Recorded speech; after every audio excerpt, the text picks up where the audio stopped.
Good afternoon, North Carolina A&T. How you doing? Welcome back to another weekly Monday press conference. This week will be the battle of the ampersands. It'll be William and Mary against North Carolina A&T. Just wanted to give it to our special guest this week. We have a running back, Cameron Dalrymple, and we also have our defensive lineman, Kelvin Broadhurst Jr. But without further ado, we're going to bring up our head coach, Mr. Vincent Brown.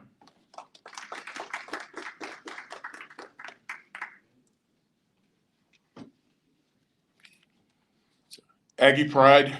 Aggie Pride. We still got it. So on September 8th, I received this message. Congratulations. You've got your work cut out for you. But they've proved that they'll fight, that they'll continue to fight.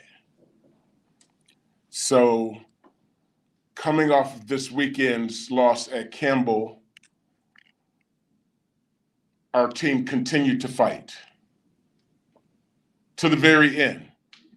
And I told them, they can call you a lot of things. They can't call you a quitter, can't call you a loser, because you know how to fight to the very end.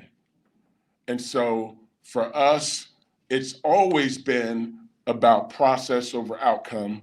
And how do we make sure that we're building our processes, doing the things that we need to do in the classroom, on the field, to produce the desired results that we want.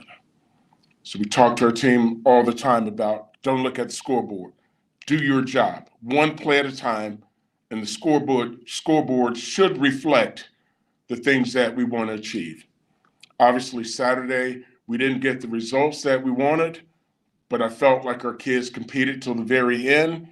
And ultimately, the things that we talk about all the time, eliminating the things that cause you to lose games, are the things that took us down. We got in scoring zones 4 times on Saturday, twice in the fringe, which is the plus 35 and lower, and twice in the red zone. And we only came away with points 1 time, 1 touchdown. We missed 2 field goals. We were taken out of scoring opportunity with untimely penalties. Had a touchdown taken off the board because of a penalty. And so we talk to our guys all the time.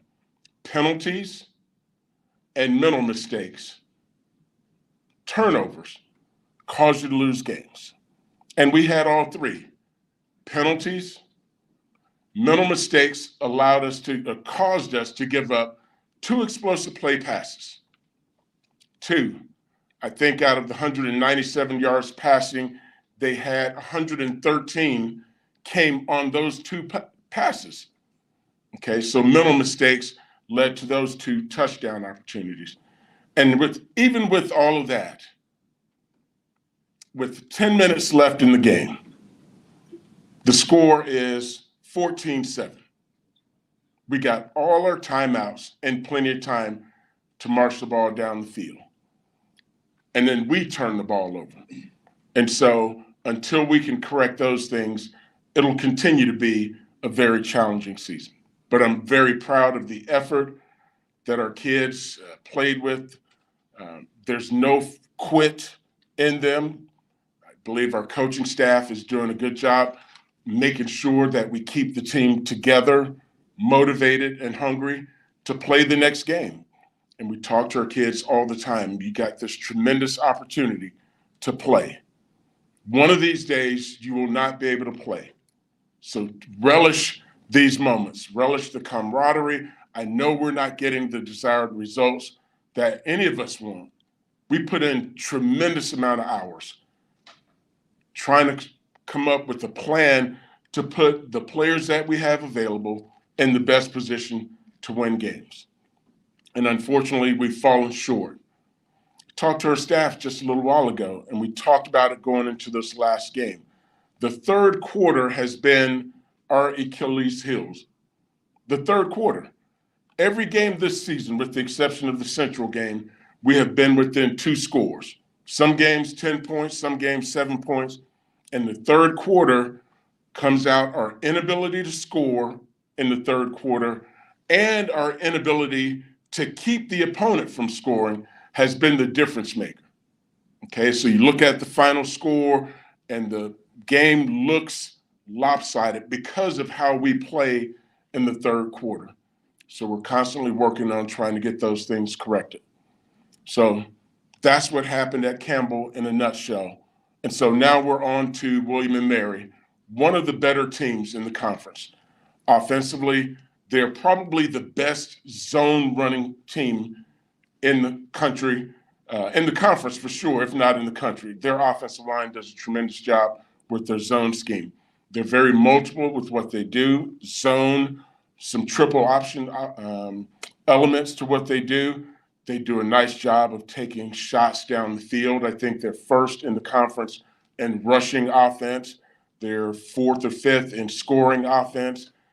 So they know how to get the ball into the hands of their best playmakers. Defensively, they challenge you to throw the ball.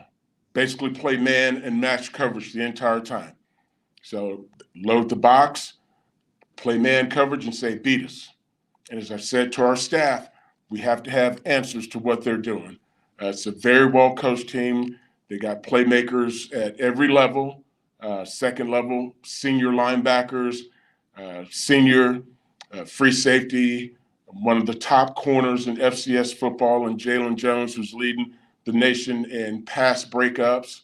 And, they got size inside. So we're going to have to be able to schematically come up with a way to run the football effectively. So we're excited about the challenges. We get a chance to play another game. So with that, I'll open the floor for questions. Hey, Coach, are they still running your the defense that you set up when you were there? Is the defensive coordinator one of your former students? They are running some elements. They're less 3-4 than we were when I was there, but coverage-wise, they're doing the same things. And the coordinator, did he work under you? He did. And what did he? He was the secondary coach. Did you recruit into your former team this upcoming Saturday? Is there any extra motivation that you will spill over to the team, or any motivation for you in general? Yeah, I mean, we're motivated by the fact that we haven't won a game since Winston-Salem.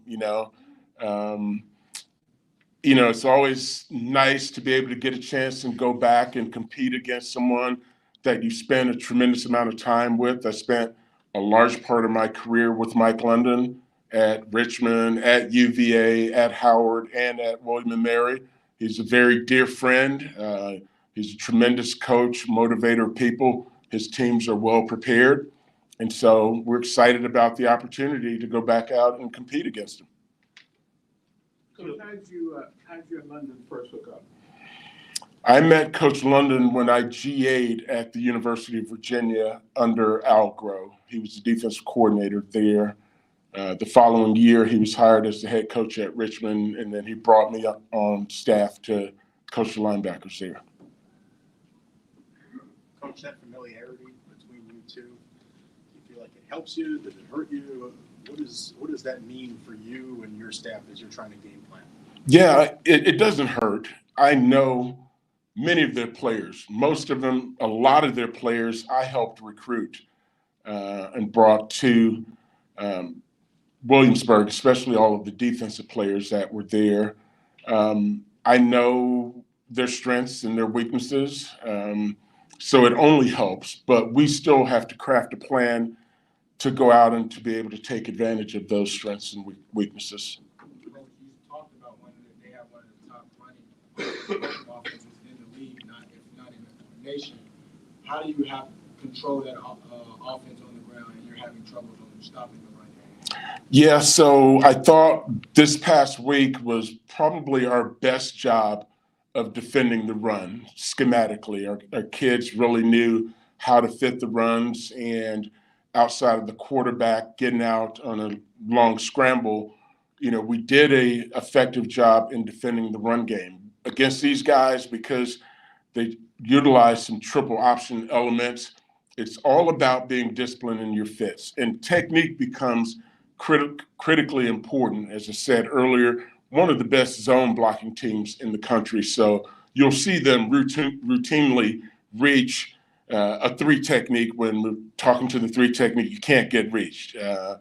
Shades getting cut out of his gaps, 2 gaps, because they're so good with their zone scheme. So we have to be great technicians up front, discipline with our eyes, and at the second level, make sure we're aggressive getting down into our gaps.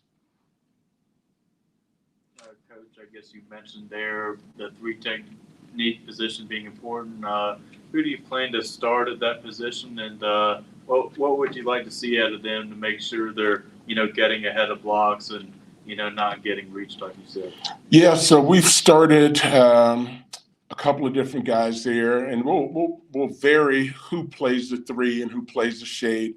Chris Allen has been our primary starter there throughout the course of the season. But any of our interior guys, we look at, they have to be able to play the shade or the 3 technique position. As far as running the ball, how did you, I guess, evaluate your running game against Cam? I know they came out with probably one of the lowest ranked defenses in the CAA. Yeah. How effective do you feel you were against them? Yeah, I mean, I thought we did a better job running the football than we have the last couple of weeks. We got Cameron Dalrymple here, who did an effective job. He nearly averaged 5 yards a carry last week. And so if you can get that kind of production consistently, you'll take it. We just didn't run the ball enough in order to produce extraordinary numbers there. But I thought we had an effective plan there, and we're going to need a better plan this week because their whole game plan is ball control, run the football, run the football, then take their deep shots. I don't think we saw Coles or Hicks this past week after seeing them debut, especially Hicks previous week. Is there any reason for that?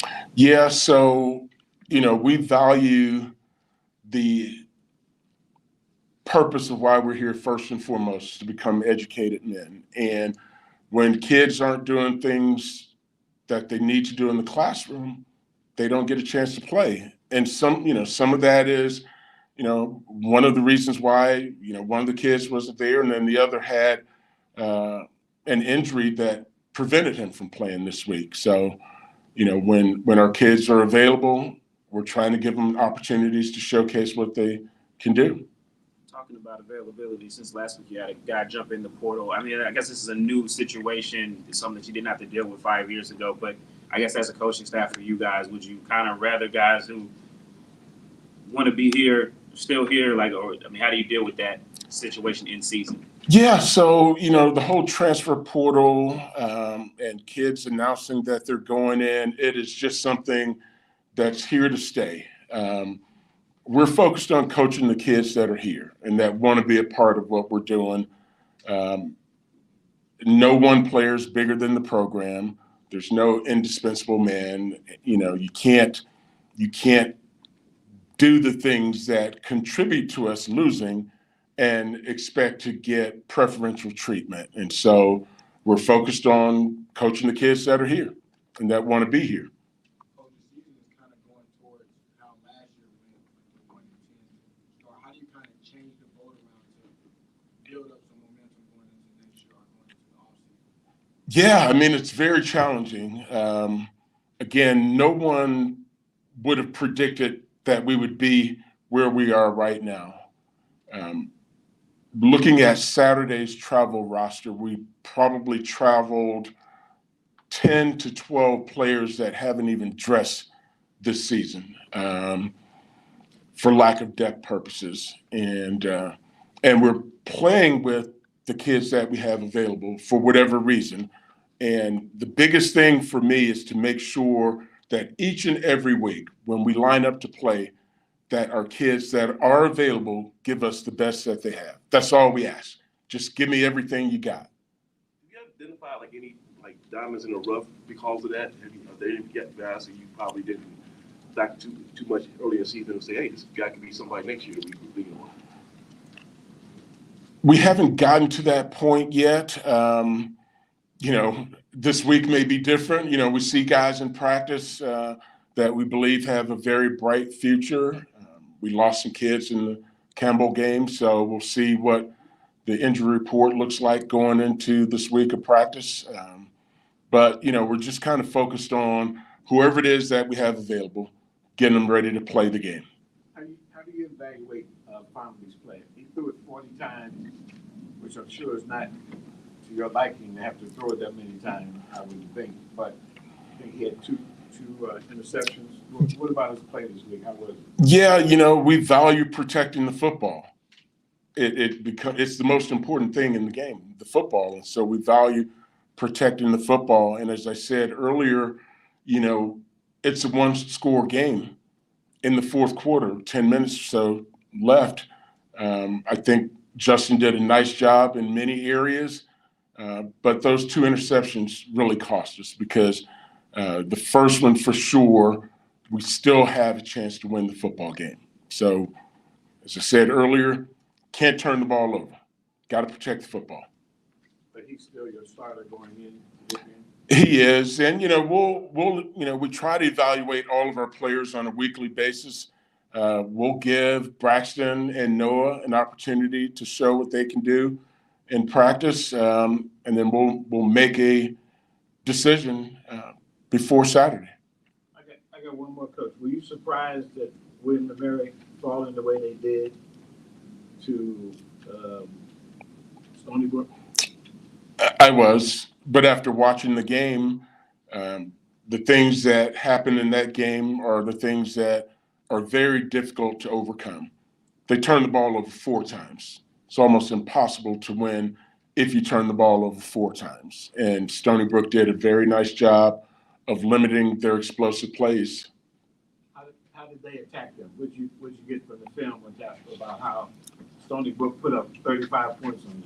Yeah, Coach Kosh is a very talented, offensive-minded coach.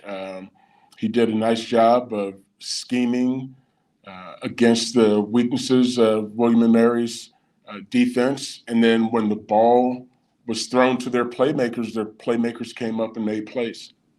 What can you get from the vibe in the locker room as you're going on this another trip, another game and you're 1-7? What can you get from your vibe of your players? Yeah, I think there's this no-quit mentality permeating our locker room.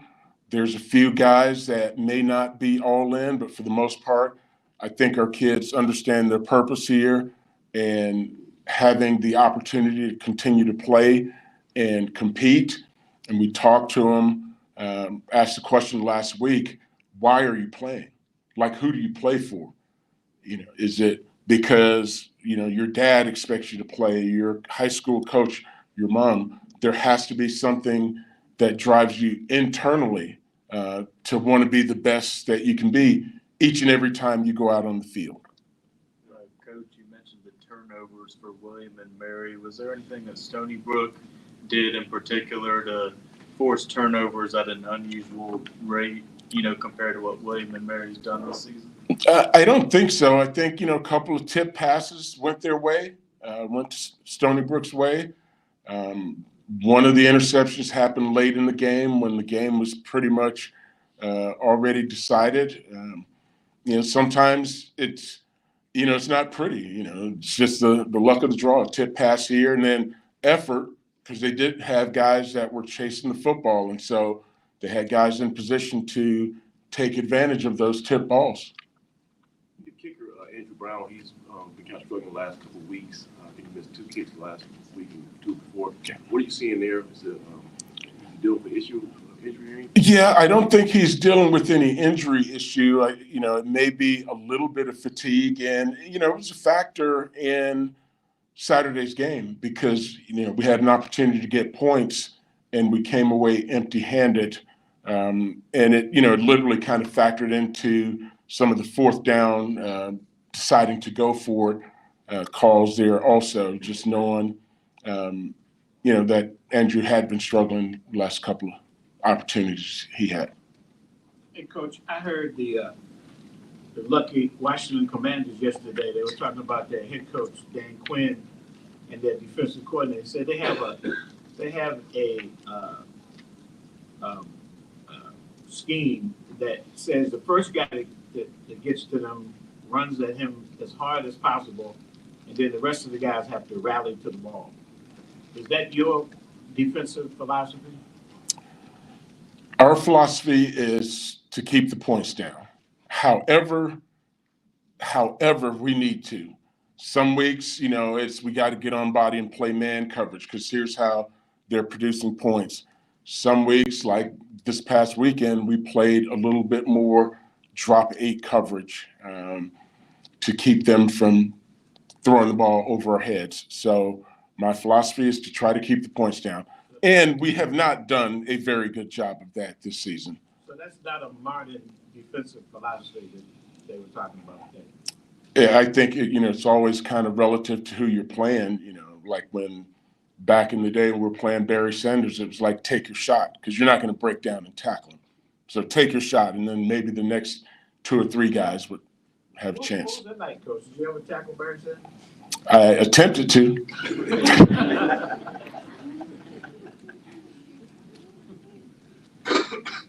Thank you, Coach. Appreciate it. Yeah. Thank you all.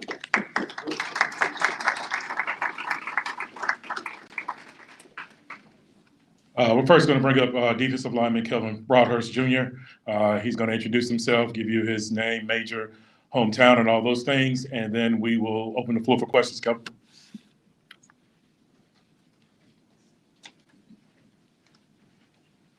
Hey, how y'all doing? Aggie Pride. So my name is Kelvin Broadhurst Jr. I'm an electrical engineering major. I'm a sophomore, and I'm from Spartanburg, South Carolina. Okay, what position? Defensive line. Any questions for the In reporters? terms of that D-line, I know Coach was talking about the importance of that position group this week. Just what have you seen from William and Mary on tape, and what you're thinking about the outlook? So from William and Mary, they're, like Coach Brown said, they're a heavy zone team, and they're a great zone look team. And so we have to be very intentional about being in our gaps and staying square in our gaps and not releasing in our gaps, because as soon as we release in our gaps, a truck can run through opens up. So we got to be very intentional this week, staying in our gaps and being in control of our gaps and our blocks. In terms of the technique, in terms of what's happened this year, I mean, what do you need to do to make sure you're not washed, make sure you're not getting reached, etc.? So Coach West very emphasizes a lot that we have to stay square, especially interior guys have to stay square on the line of scrimmage and look at who you're attacking. Because sometimes we're trained to look at who we're going, look who we're attacking. So we just got to be very disciplined on that. In terms of your background, I mean, I guess how did you get into defensive line? How did you kind of first get into the position? So growing up, I was really a Jadeveon Clowney fan.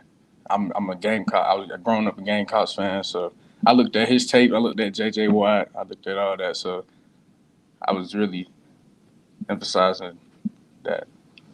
Was there anything about those guys in particular that inspired you or kind of made that cool, made it kind of a glory position for you?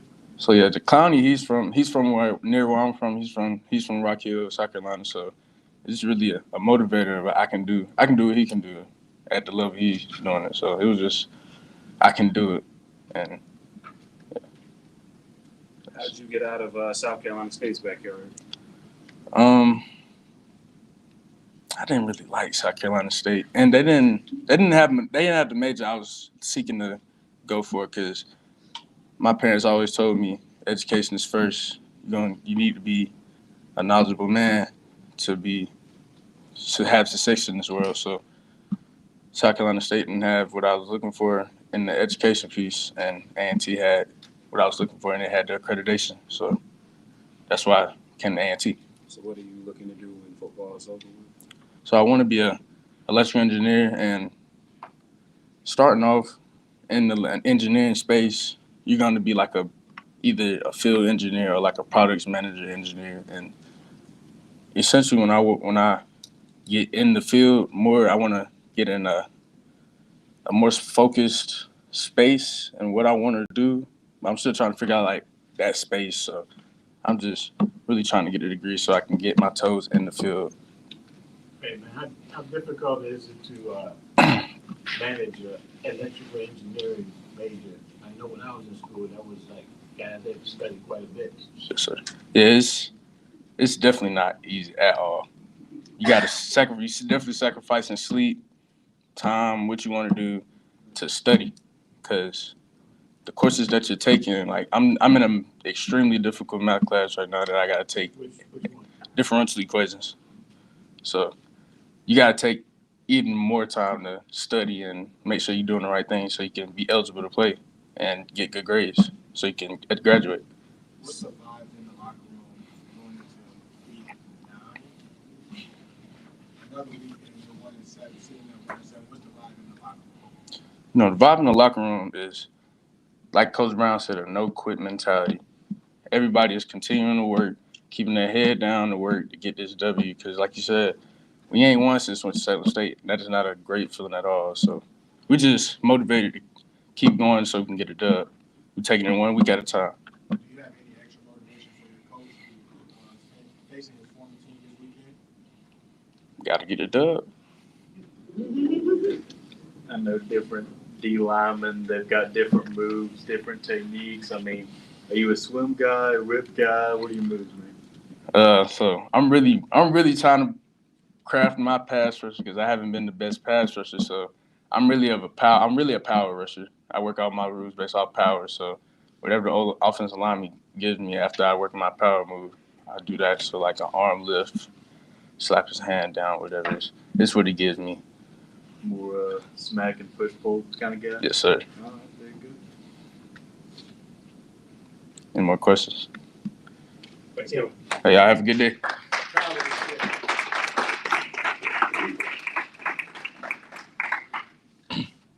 We're now going to bring up our starting running back, Cameron Dalrymple. He's been starting for us since the South Carolina State game. He's going to give you an introduction, and then the floor is open for questions. Cameron?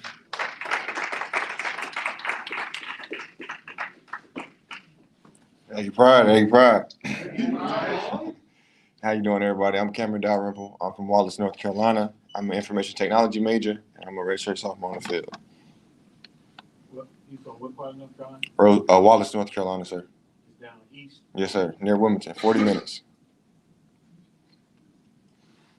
I guess for you, getting more carries, I know this position looked a lot different to start the season. Just how do you describe the journey from, working your way into the lineup and, getting more of an impact lately?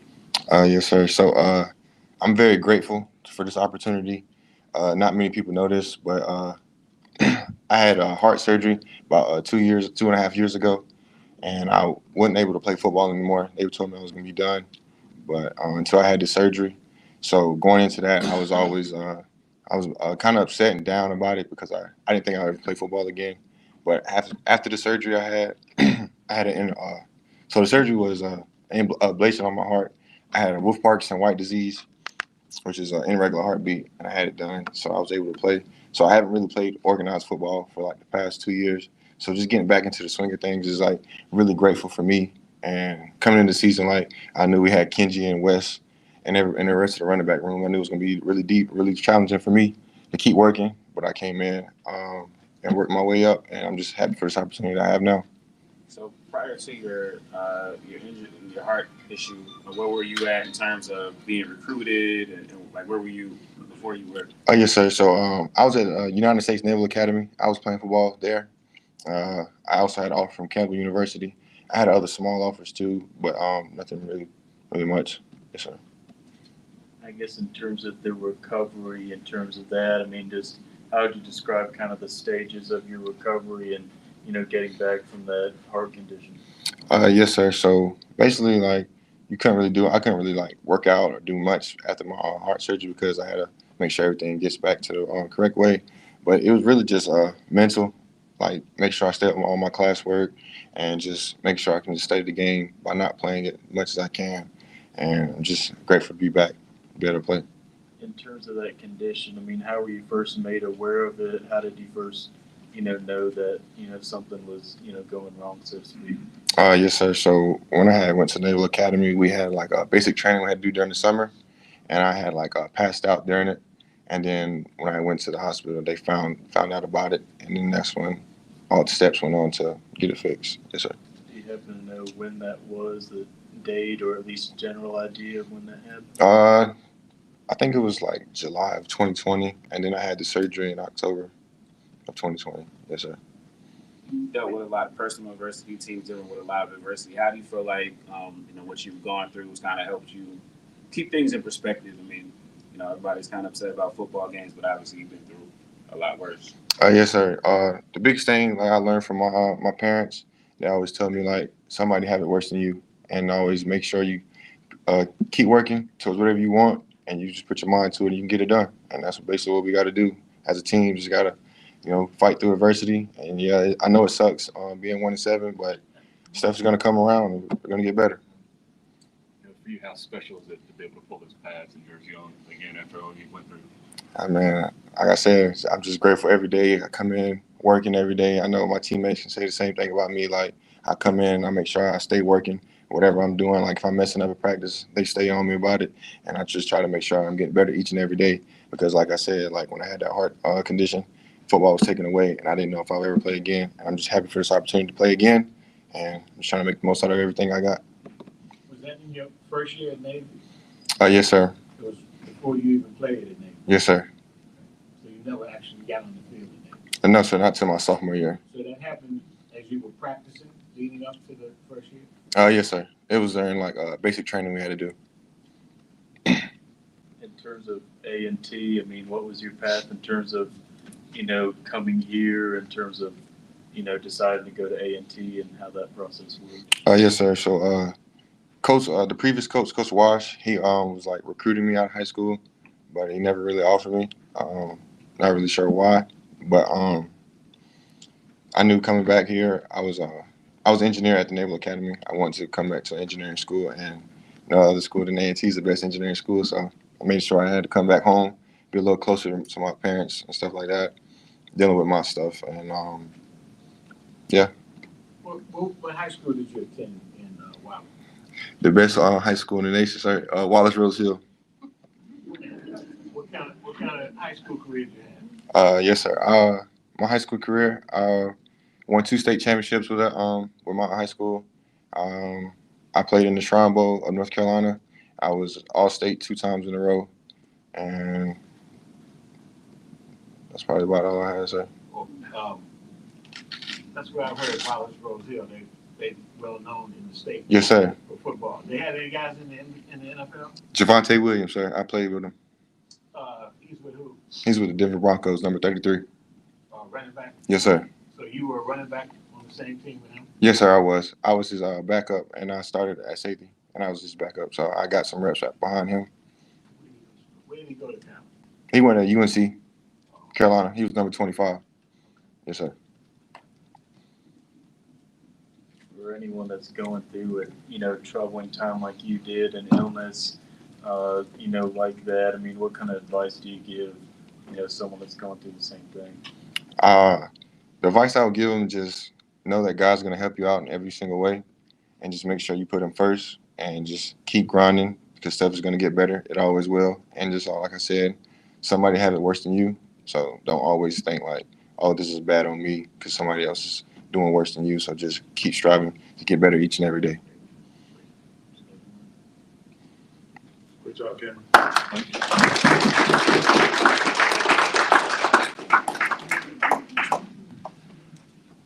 Just want to send out a reminder while we still have our Facebook Live audience that we have our Aggie Madness tomorrow at Corporate Sports Center. Starts at 6:30 as we introduce our women's and men's basketball teams as our season gets underway. So if you got some time, please come out to Corporate Sports Center tomorrow night. In the meantime, please go get you some lunch as we get ready for our radio show. Aggie Pride.